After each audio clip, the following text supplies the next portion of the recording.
इमरान, ये तो real heroes और यहाँ पर जितने भी बच्चे हैं उन्होंने बहुत शिद्दत से मेहनत की है। आपने सिर्फ एक्टिंग में मेहनत की कि आपने किताब भी पढ़ी थी खूब सारी? देखिए, चूँकि मैं दिल्ली यूनिवर्सिटी से आता हूँ और वहाँ हर दूसरा जो शख्स होता है वो सिविल सर्विस की तैयारी करता है, लेकिन आप उसको समझ नहीं पाते हैं, रिलेट नहीं कर पाते। जैसे मेरे रूममेट जो थे प्रवेश रंजन झा, उन्होंने सिविल सर्विस क्लियर किया, 3 साल मेरे साथ रहे, मगर मुझे उनका स्ट्रगल नज़र नहीं आया क्योंकि वो आम दिनचर्या की तरह होता था। मगर और हम तब ये चाहते थे सिर्फ कि वो यूपीएससी इसलिए क्लियर कर ले ताकि यूनिवर्सिटी में जब बाइक पकड़ते थे पुलिस वाले तो वो हमें छुड़वा दिया करें।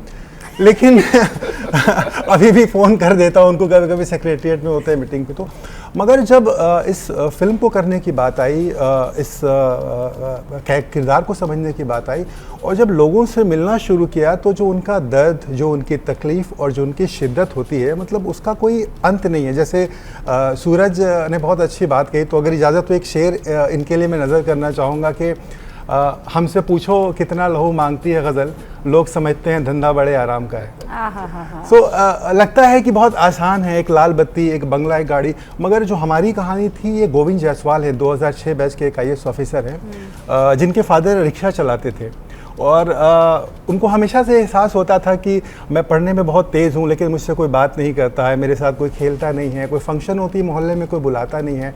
और एक बार अपने दोस्त के घर पे गए थे तो उसके फादर ने धक्का दे करके बाहर निकाला था, तो रोए थे बहुत उस रात। 5वीं की घटना है।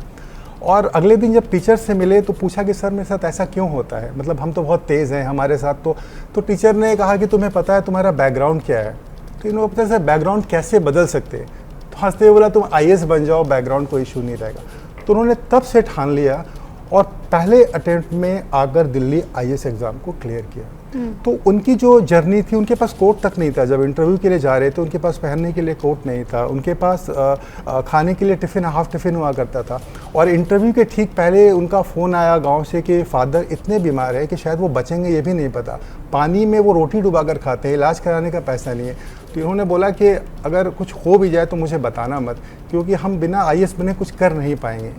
तो एक इतनी दर्द, इतनी शिद्दत के साथ हर एक इंसान जो सोचता है कि हम बने, ऐसा नहीं है कि जिसकी हार्डशिप नहीं है उसकी स्ट्रगल नहीं होती है, मतलब जो एक प्रेशर बिल्डअप होता है।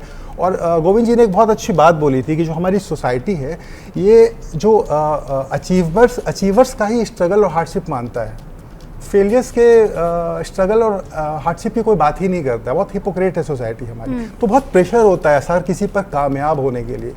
तो ये मेरा एक नज़रअंदाज रहा और इतने लोगों से मिला, इतनी लोगों की जर्नी रही। एक कैसर खालिद है, 2099 बैच के ऑफिसर हैं, गांव से आते थे, चौथी से लेकर के 12वीं तक उन्होंने हिंदी मीडियम में पढ़ाई की। जब कॉलेज में पहली बार गए तो उनको पता चला इंग्लिश मीडियम में पढ़ाई क्या होती है और उन्होंने भी अपने दूसरे अटेम्प्ट में आई। सबकी अपनी ज़िंदगी का जो स्ट्रगल है और कितना खूबसूरती से आपने बताया। ये जो फिल्म है, इस किरदार ज़रूर यहाँ पर इमरान जाहिद प्ले कर रहे हैं, लेकिन उसको जीने की कोशिश में आपको स्ट्रगल को बहुत नज़दीक से देखना होता है। क्या मजबूरी है मेरी, बताइए।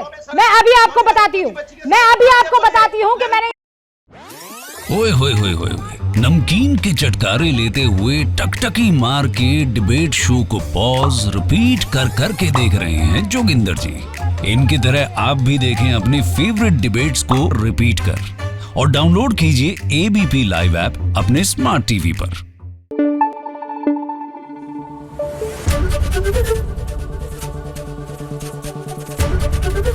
ABP न्यूज आपको रखे आगे।